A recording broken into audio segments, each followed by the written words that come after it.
Hi, BookTube. I'm here to do a weekly wrap-up of all the books I've read from last Sunday to this Saturday. Today I'm furiously trying to finish up books for the end of the month because today's the last day of March. So these are the books I've actually finished. I'm still working on The Mammoth and Eye of the World today to try and finish them up, but we'll see. I might have to roll them over to tomorrow, but no big deal.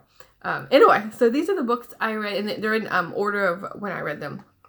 The first book is Pride and Prejudice, which I was following along with Steve Donahue's read-along, and it was like he was reading 15 chapters a week, and so it was a pretty quick, short book, and normally I would have read it in a couple days, but it was really nice. It was actually nice, like, spreading it out, so you can, like, kind of, like, mull it over and, like, think about, you know, each section, and this was just as enjoyable as I thought it would be. Actually, I finished it last weekend, so this weekend, I decided to watch the movie adaptation with Keira Knightley, the 2004, 2005 adaptation. I really like that one. I know a lot of people like the TV series, the BBC adaptation. I have seen that one, but I'd watched the movie adaptation before ever seeing the TV show, so I'm more inclined to like the movie, even though the TV show does include, because it's a longer time span, so they're able to include a lot more from the book. But I think the landscaping and the scenery from the movie is really well done. So if you haven't seen that adaptation of Pride and Prejudice, or if you haven't read the book, then I highly encourage you to do so, because it's so funny. I think it includes a lot of things. It's like, it's funny, there's drama, of course there's romance, and I think you're in good hands with Austen. This next one I read was a romance, Georgette Heyer's The Grand Sophie, and I decided to pick this one up because I had my first time reading Georgette Heyer was last month for February. I wanted to pick up a romance, and it was good. It was so good. It was a cotillion. This one, The Grand Sophie, was just as good, if not better, in my opinion, of cotillion. They're both really good, but this one I like more because it's focusing on the main character. Her name is Sophie, and so she gets pulled into her kind of extended family, and you're introduced to the characters at the house, and they're living their life, but they're all having problems in various different ways. And so the uncle comes and he's like, "Oh, can you watch after my daughter, because I'm going away, and so I need someone to take care of her." And the way he talks about her and portrays his daughter through this family, because they haven't met her in a while, is, you know, she's very meek and mild, and, you know, pity for her, you know, she just needs a place to stay while he's going on this trip.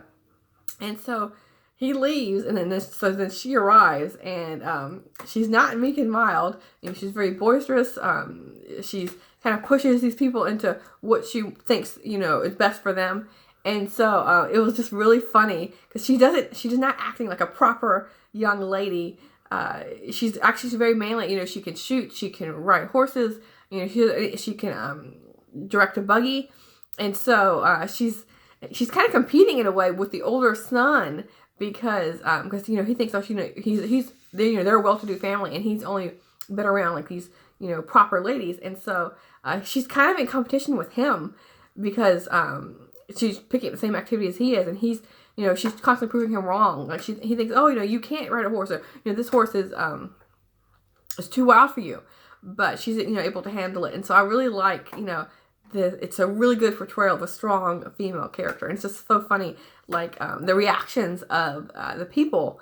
So yeah, it was really good. It had me laughing constantly, and it does have a little romance in it, not as much as the cotillion, the last one, but it's a really great, funny story. And this next one, not so funny.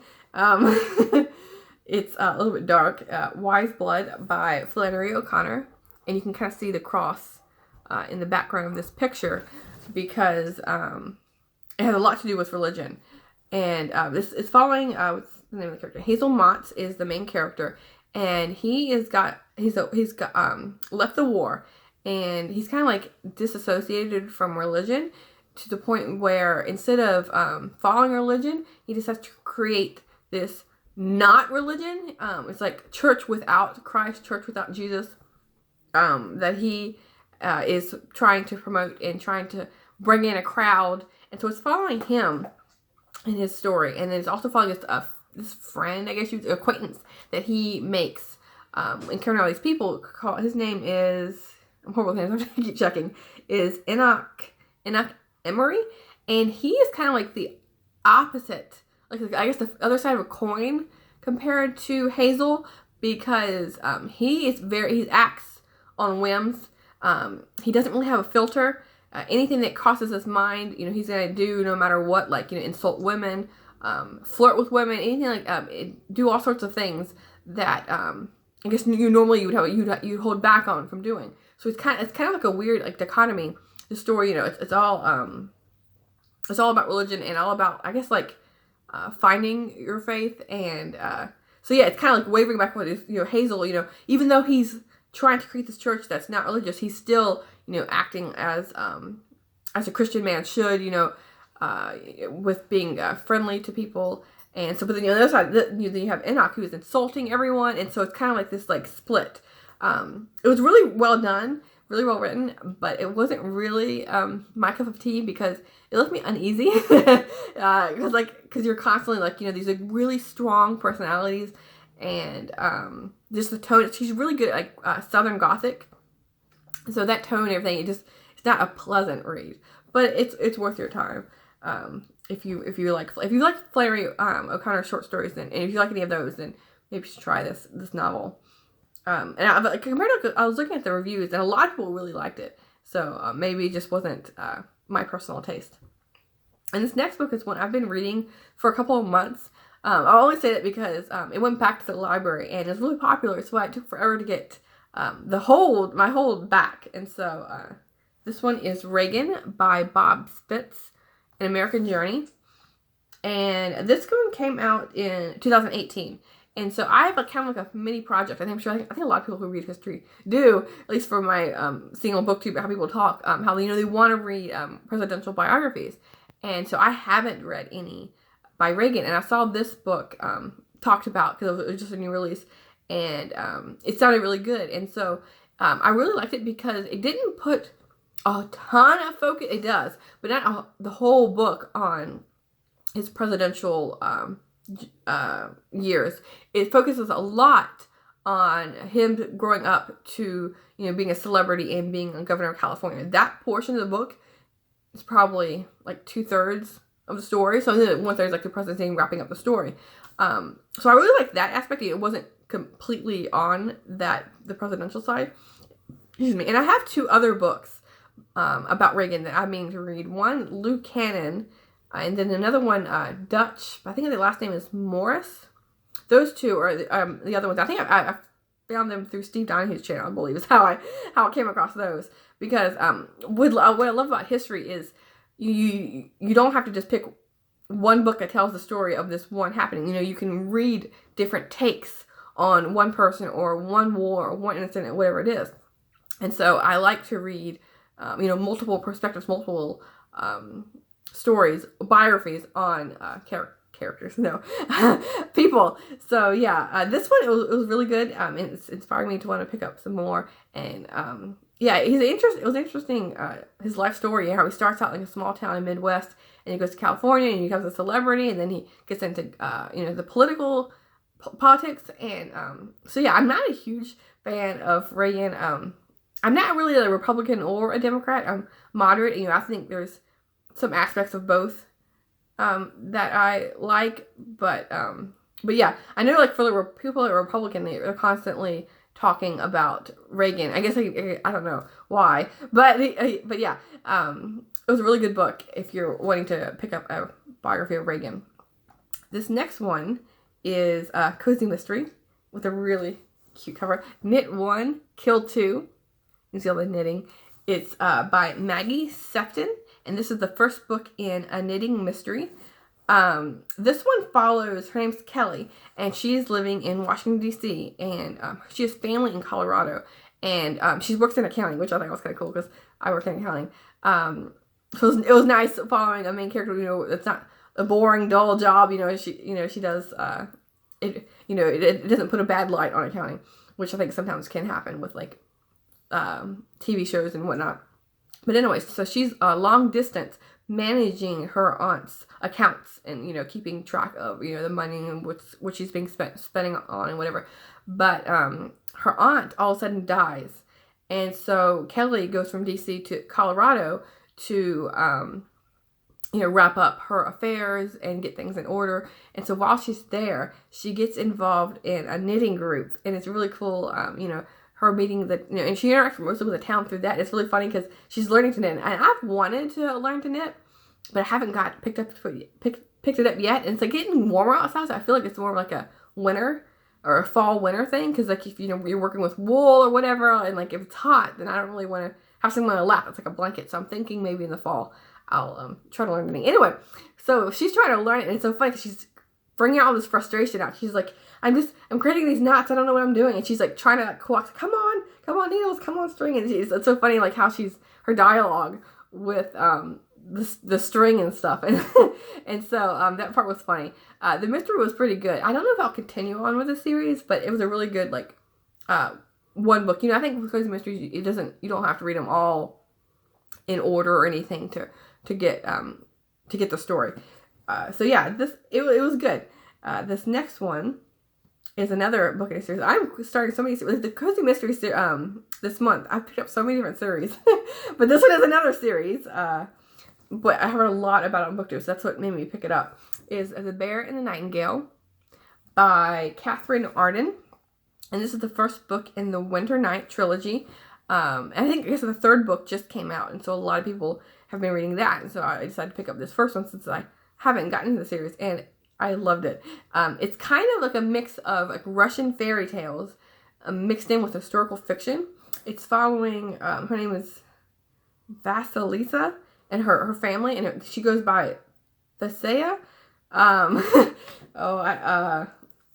Yeah, I have a whole time with names, officially Russian names. So anyway, it's following her story with, she's kind of like a fairy tale because, they're living in this like small Russian village in like northern Russia, and so they're pretty isolated. And it's like it's really heavy winters, but they're really lean winters where they don't have a lot of food to eat, and so it's kind of like they're all the family like you're living in close quarters with each other, and she can see spirits, I guess you would say, these creatures that they're not evil. They help her community, like they help like feed the fires or stoke the fires, and they help. Keep the house clean, and the forest, like watch after, there's a forest, there's a critter, I should say, for each place. Like there's one in the lake, there's one in the trees, there's one for the animals, or one for the horses, and so she can see them, and she's interacting with them. But then she has has another person in her family who can see them, who is tormented by it, because another aspect of this, besides the fairy tale, is church. There's a man that comes into the village who is a pastor, and he's very stern, and so he's kind of like wants to take these like backward northern or small community people and bring them into the church, and so he wants them to stop leaving little tokens and stuff for these like fairy creatures, and so they wanted to focus on worshiping God instead of helping the creatures. And so that has an effect on the nature and the town, and the whole mood is really focused on the mood of the town, because he's kind of like injecting fear into the town with like, you need to follow God, not these creatures. So if you do, you're going to go to hell. That kind of thing is what it's really focusing on. But besides those, with the fairy creatures, there's Frost is what he's called, which is like the winter king. And so that was really cool. I really liked like the magic elements of this. It wasn't too heavy-handed with that, and so I think it was a really nice balance. And so I do plan on picking up the next one in this series. And this last one, going from winter, this was a summer book that I decided to go with, and it's Midsummer Night's Mischief by Jennifer David Hess. This is the first book in a Wiccan Wheel mystery, and this is all about this time period of summer solstice. And I guess for each of these books in the series, is following a different pagan holiday. And so it's kind of cool for me to like learn a bit, because I don't know anything about the pagan religion or the Wiccan religion or anything like that. But so this is following the summer solstice. And Kelly, she's a lawyer, but on the side, she kind of keeps it secret. She worships like the Wiccan faith. And so it's like intermingled in the book. It's not like heavy, like she doesn't use magic for everything. But she does use like little charms and like little stones and herbs and stuff like that to help her kind of just like help her with her mindset, like to solve the mystery. And she uses it to like calm herself. It's kind of like more like a soothing nature religion that she uses. So anyway, she's a lawyer, and so she works with like wills and estates and stuff like that. And so one of her clients, she sets up a will for them, and like the very next day, this person dies. And so because of she was representing this woman who the reason the woman decided to set up a will was because she found in her attic this like first folio of the Shakespeare, a collection of Shakespeare. It was like, I guess, like really limited edition. So it was really, really a precious thing to have, because it was like worth millions of dollars. And so she starts to set up a will. And like the next day she dies, and the book goes missing. And because of that, her client died, and how Kelly, she didn't, I guess, do the proper things of really talking to the woman about, I can handle this, help you with this book, I can put it in a safe deposit box and all that sort of stuff. She let the woman, enjoy it. She didn't really, I guess, push to have it protected. And the book goes missing. So because of that, she's laid off from work until, the mystery is resolved.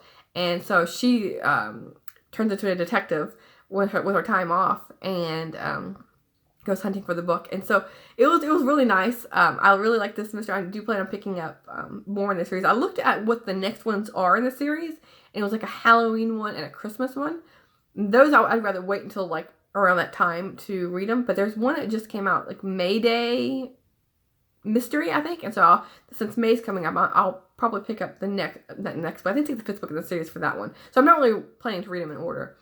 So yeah, these are the books I read. I read 7 books this week. It didn't really feel like it, because I've been trying so hard to read The Mammoth and Eye of the World, but maybe because I've been focusing on all these other books, that's why today I'm rushing to finish these 2 chunkers of a book. So I feel like I've rambled on long enough. So yeah, these are the books I read, and I'll see you soon. I guess my next video will be either an April TBR or my March wrap-up. One or the other. We'll see what I feel like doing next. Even though today's like the last day of the month, I'm, fingers crossed, I'm hoping to finish up one or both of these books. And so I didn't want to do a wrap-up today of the whole month until this month ends, basically. So yeah, thanks. See you soon, book 2.